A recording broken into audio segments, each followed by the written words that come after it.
మన electrical metre అనేది మొత్తం మన ఇంటికి లేదా బిల్డింగ్కి వచ్చే కరెంటుని ఈ మీటర్ అనేది మనకు ఉపయోగపడుతుంది. దీని ద్వారా వచ్చే రీడింగు మనకు గవర్నమెంట్ వాళ్ళైతే ఎంత బిల్ వచ్చింది, మనం ఎంత వాడినాం అనేది మనకైతే రీడింగ్ రూపంలో అయితే చెప్తారు. ఇది మనకైతే ప్రైవేట్గా అయితే దొరకదు. మనకైతే ఈ మీటర్ అనేది గవర్నమెంట్ నుంచి అయితే వస్తుంది. మనం అప్లై చేసుకుంటే వాళ్ళకి కాంట్రాక్ట్ బేస్ అనేది ఉంటుంది. కొంచెం ఎక్కువ తొందరగా మీటర్ రావాలంటే కొంచెం అమౌంట్ ఎక్కువ ఇచ్చి ప్రైవేట్ వాళ్ళతో అంటే వాళ్ళకి కాంట్రాక్ట్ బేస్లో ఉంటాయి. వాటి పరంగా అయితే మనకు ఈ మీటర్లు అనేటివి వస్తాయి. కాకపోతే మీటర్లు అనేటివి మనకు గవర్నమెంట్ నుంచే సరఫరా అవుతాయి.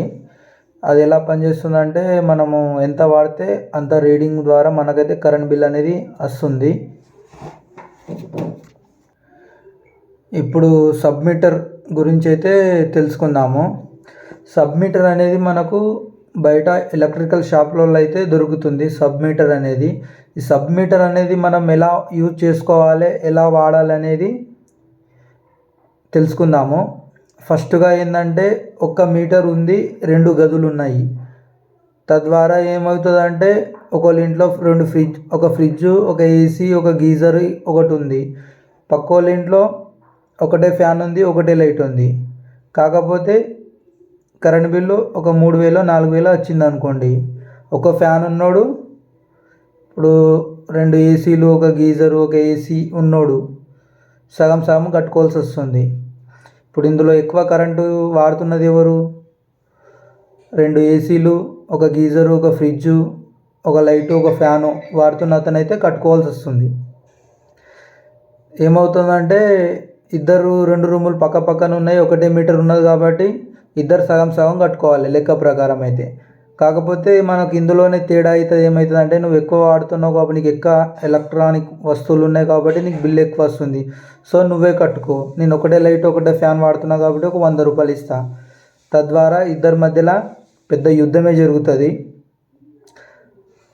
అలా యుద్ధం జరగడం వల్ల ఏమవుతుందంటే గొడవలు అవుతాయి. ఇక ఒకళ్ళు రూమ్ కాల్ చేసి రూమ్ ఇట్లా వెళ్ళిపోతారు. కొంతమంది ఏంటంటే సబ్మీటరు పెట్టుకుంటారు. కొంతమంది ఏంటంటే ఇంకో మీటర్ అప్లై చేసుకొని పెడతారు. కొంతమంది ఏమనుకుంటారంటే అమౌంట్ ఎక్కువ అవుతుంది కదా మీటర్కి, ఎలక్ట్రికల్ మీటర్కి అని సబ్మీటర్ అనేది పెట్టుకుంటారు. సబ్మీటర్ ఎలా పెట్టుకోవాలనేది, ఇప్పుడు మన మీటర్ నుంచి మెయిన్ వైర్స్ వస్తాయి. మెయిన్ వైర్ ఎంసీబీలోకి పోతాయి. ఎంసీబీ నుండి మనం ఎక్కడైతే సబ్మీటర్ పెట్టామో ఆ సబ్మీటర్లకు మెయిన్గా వెళ్ళాలి. మెయిన్ నుంచి అవుట్కి అయితే వెళ్ళాలి.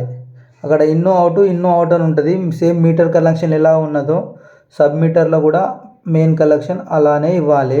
మీరు ఏ మిస్టేక్ చేసినా ప్రాబ్లం అవుతుంది. ఏంటంటే న్యూట్రల్ అనేది కరెక్ట్ ఉండాలి. న్యూట్రల్ అనేది అటు ఇటు అయినా కరెంట్ బిల్ వచ్చే అవకాశం ఎక్కువ ఉంటుంది. మెయిన్ వచ్చేసి మనకు ఫేస్ అటు ఇటు అయినా ఏం ప్రాబ్లం కాదు, కానీ న్యూట్రల్ మాత్రం కంపల్సరీ సపరేట్తో ఉండాలి.